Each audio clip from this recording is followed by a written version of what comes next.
Hello and welcome back. And resuming from the last video, I'm going to give you an example of how you can do the calculations for arithmetic operations that involve both signed and unsigned. So in this code, I've got two variables, one and number two, declared with signed type. And if you don't have any prefixes on the declared type, the default type is signed. So whether you have signed and do not have sign the prefix on the declared type, it is declared with sign. So let's go with sign and let's try to print out the numbers stored in number variable number one and number two and calculate the sum of these two numbers. And on line 18 you see that sum stores the addition of number one and number two. So let's look at the result by running it. So as you can see, it gives the correct number in number one. Negative number two is stored, and in number two is assigned with -1, and in the variable sum it stores -3. And let's try without sign type.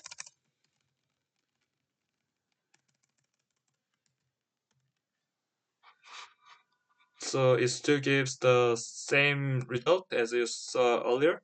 So you can see that whether you declare with signed and if you don't have signed prefix, the same type. So what we wanna investigate here is that when you do operations for signed and unsigned, so let's say we have unsigned type on this variable number two, and see the result what number two stores. And as you can see here, the number has changed from the earlier number that was -1 to 665,535. And the sum here is 65,533. And as you can see, that the sum stores 65,533, which is the addition of number one and number two. So you can say that what is different from the earlier example of logical operation is the arithmetic operation is that if you do signed unsigned operation and signed operation together, only the unsigned type is converted to unsigned type and it does not affect the other type declared with signed type. So when you saw logical operation, this number one should be implicit conversion from signed to unsigned. However, for arithmetic operations, it does not. So let's try to figure out how this number came out. So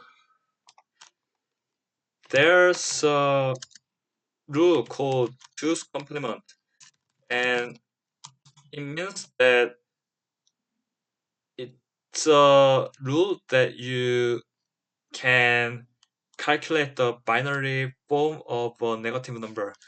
So the how you do two's complement is as follows.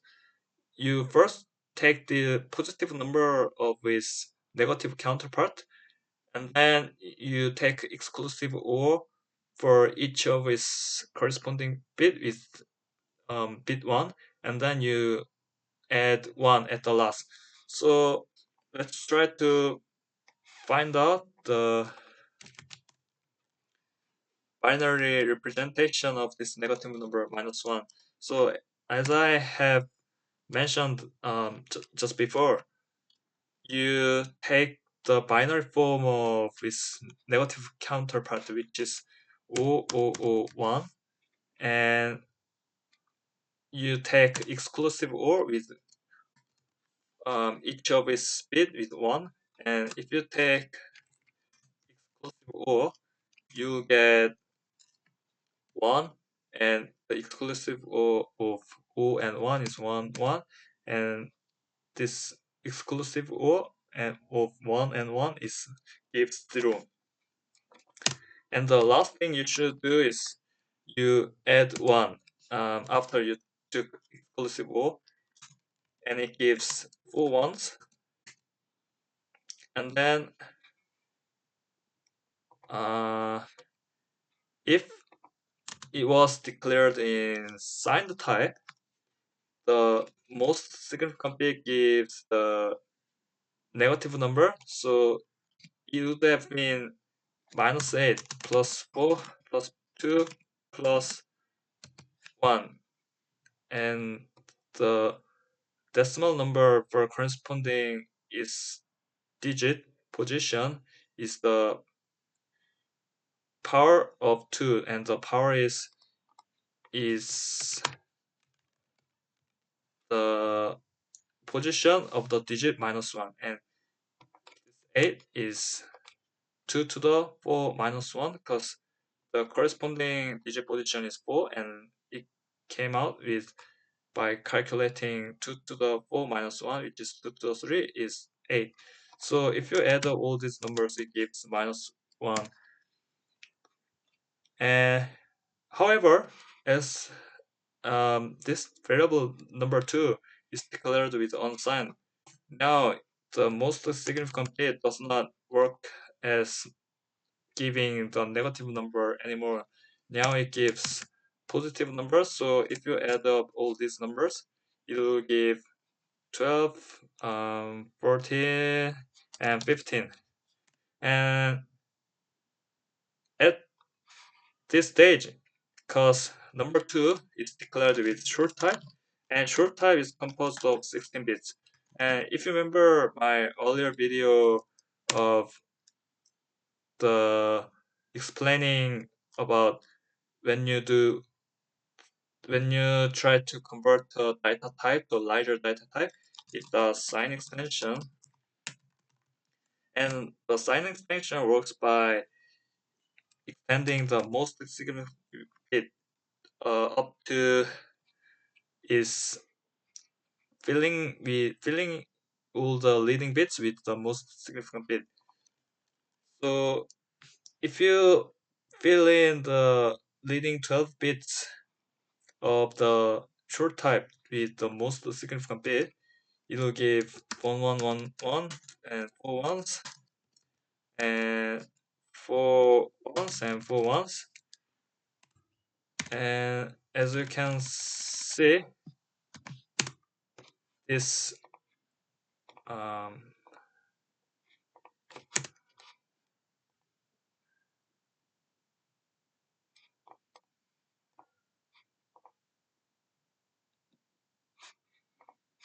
okay, I'll uh, yeah, okay, I'll start again. So there are 16 ones. So here I'm going to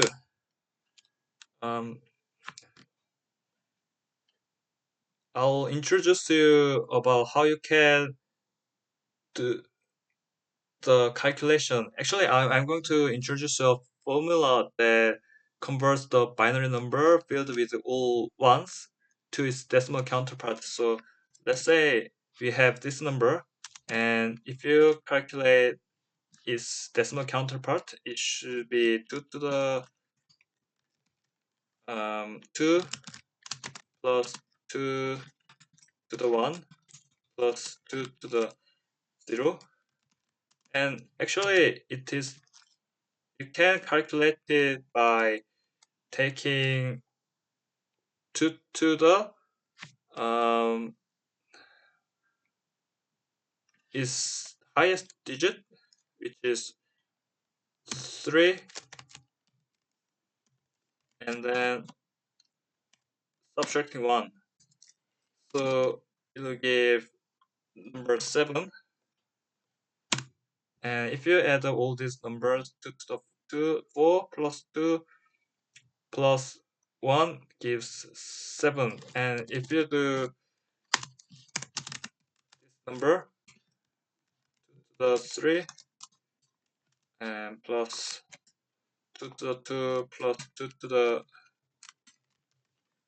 down to 2 to the 0. Again, it gives, you can calculate its result by taking 2 to um, the highest digit 4 of the binary number minus 1, and then it's 2 to the 8. Actually, no, it should be 2 to the minus 1, and it should give 15. So if you convert this binary number by applying this formula, it should give, let's copy this and paste here. Actually, I want to remove this. Let's just go here. It's 2 to the 15 minus 1. And let's use the calculator. Actually, as the bit position is 16,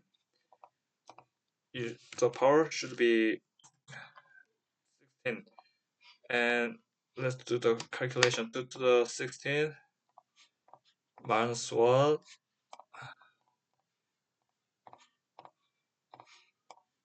It gives 65,535. And let's look at the result and compare it where it is true.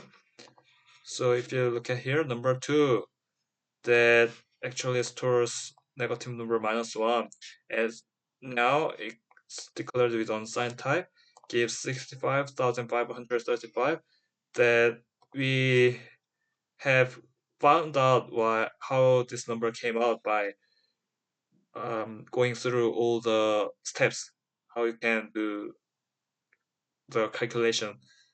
So um, now I wanna give you a problem that you can try solving, and I've got this function called calculate sum, and it receives an argument and then it adds up all the numbers starting from 0 up to its um, received argument. So if you call this function and see the result,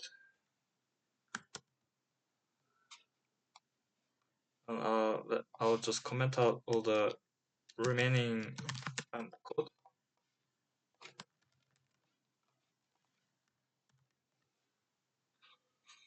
So it gives 55, which is the addition of 1 to 2. And let's try number 3. It gives number 6, which is the result of adding up all the numbers from 1 to 3. 1 plus 2 plus 3 is 6. Then you try 4, it gives number 10. And actually, if you look at this code, it doesn't seem to have any problems. However, this code actually has an implicit errors, and you shouldn't write code like this. So I encourage you to go by yourself, trying to detect the implicit error and trying to find out the code fragment where it has the implicit error, and I'll come to you in the next video with the answer. So see you in the next video, and thanks for listening.